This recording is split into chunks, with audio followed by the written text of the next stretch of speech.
Kemudahan berkomunikasi saat ini sudah tidak diragukan. Banyak cara dapat digunakan untuk melakukan komunikasi, seperti menelpon, mengirim pesan singkat, menggunakan media sosial, hingga video call. Menurut Lelo Pane, salah satu sales manager provider di Palembang, pengguna data internet maupun telepon di Palembang di tahun 2016 mengalami peningkatan 100%. Tercatat saat ini pelanggan Indosat di Palembang lebih dari 300.000 pelanggan. Hal ini menunjukkan bahwa jaringan komunikasi sudah menjadi kebutuhan utama masyarakat.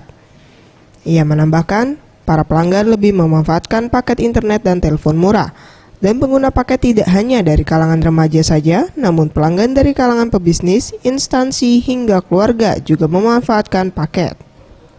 Kalangan ibu-ibu rumah tangga juga, kita juga ada program nanti ada housewife seperti itu. Jadi ada program juga yang akan kita luncurkan. Kemudian untuk di sekolah sendiri kita ada community-nya. Sekarang juga kita ada Freedom Warrior Community seperti itu.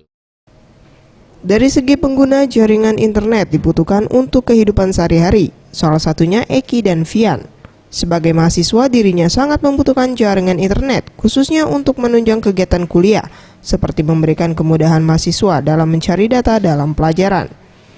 Selain itu, internet juga dibutuhkan untuk mengakses media sosial, sehingga memudahkan dalam berkomunikasi. Namun, kondisi jaringan internet yang terkadang tidak stabil membuat para pengguna sedikit terganggu. Hal ini biasa mereka alami di saat kondisi cuaca hujan. Kalau saya khususnya anak muda, internet itu sangat perlu karena untuk update status sosmed, yang untuk kebutuhan perkuliahan ya sangat perlu.